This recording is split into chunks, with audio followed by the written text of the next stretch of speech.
देश में petrol diesel की बढ़ती कीमतों से लोग परेशान हैं। इस बीच सऊदी अरब के तेल भंडारों पर हुए हमलों के बाद कीमतों में और बढ़ोतरी होने की आशंका जताई जा रही है। रविवार को सऊदी अरब में हूती विरोधियों के हमले के बाद अंतर्राष्ट्रीय बाजार में कच्चे तेल यानी ब्रेंट क्रूड का दाम लगभग 3% बढ़कर $71.37 प्रति बैरल तक जा पहुंचा था।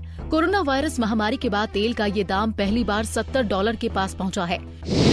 मीडिया रिपोर्ट्स के अनुसार रविवार को यमन में ईरान समर्थित हूथी विरोधी ग्रुप के प्रवक्ता ने सऊदी अरब में 8 बैलिस्टिक मिसाइलें दागने और 14 बम से लदे ड्रोनों के हमले का दावा किया था। सऊदी अरब के ऊर्जा मंत्रालय ने स्वीकार किया है कि रविवार को रास तनूरा निर्यात टर्मिनल पर ड्रोन से हमला किया गया। इसमें कोई जान या माल का नुकसान नहीं हुआ, न ही तेल की सप्लाई पर कोई असर पड़ा है। रास तनूरा दुनिया का सबसे बड़ा और सुरक्षित तेल टर्मिनल है, जो एक दिन में लगभग 65 लाख बैरल निर्यात करने में सक्षम है। ये तेल दुनिया की मांग का 7% है। आपको बता दें कि अमेरिका और चीन के बीच तेल आयात करने के मामले में भारत तीसरा सबसे बड़ा देश है। सऊदी अरब दुनिया में सबसे अधिक तेल पैदा करता है और ये भारत को तेल निर्यात करने वाला सबसे बड़ा देश है। जाहिर है कि सऊदी अरब में हमले के बाद बड़ी कीमतों का असर भारत पर भी पड़ेगा। देश में पेट्रोल डीजल के भाव रोज सुबह तेल कंपनियां तय करती हैं। ये कीमतें अंतर्राष्ट्रीय बाजार में कच्चे तेल के भाव में हो रहे उतार चढ़ाव के अनुसार तय की जाती हैं। पिछले साल फरवरी के बाद महामारी के शुरुआती हफ्तों में ब्रेंट क्रूड यानी कच्चे तेल का दाम घटकर $20 प्रति बैरल तक पहुंचा था।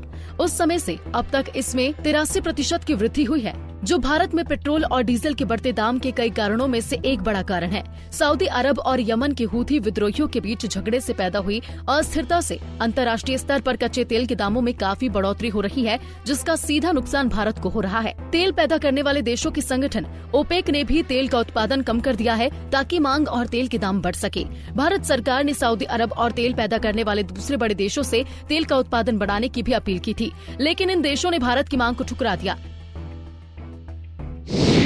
बता दें कि देश में पेट्रोल और डीजल की कीमतें अंतर्राष्ट्रीय कीमतों के साथ साथ राज्य और केंद्रीय टैक्स के आधार पर निर्धारित की जाती हैं। वर्तमान में केंद्र और राज्य सरकार राष्ट्रीय राजधानी में पेट्रोल के आधार मूल्य का 162% और डीजल के आधार मूल्य का 125% टैक्स लेती है। यही वजह है कि इन दिनों भारत के कुछ शहरों में पेट्रोल का दाम ₹100 प्रति लीटर तक पहुँच गया है। भारत जैसी बड़ी अर्थव्यवस्था के विकास में तेल महत्वपूर्ण योगदान देता है। रिजर्व बैंक की एक रिपोर्ट के अनुसार अगर कच्चे तेल की कीमत $10 प्रति बैरल बढ़ती है तो भारत का आयात बिल कई गुना बढ़ जाता है। अगर तेल की कीमतें इसी तरह बढ़ती रहीं तो मुद्रास्फीति जीडीपी पर दबाव पड़ेगा, जिससे अर्थव्यवस्था बिगड़ सकती है। इसका गंभीर असर मांग पर पड़ सकता है और फिर आर्थिक विकास भी प्रभावित होगा। हमसे जुड़े रहने के लिए हमारे YouTube चैनल को सब्सक्राइब करें और नई वीडियो की नोटिफिकेशन के लिए बेल आइकॉन को दबाएं। अगर आप ये वीडियो Facebook पर देख रहे हैं तो लाइक जरूर करें और ज्यादा से ज्यादा शेयर करें। धन्यवाद।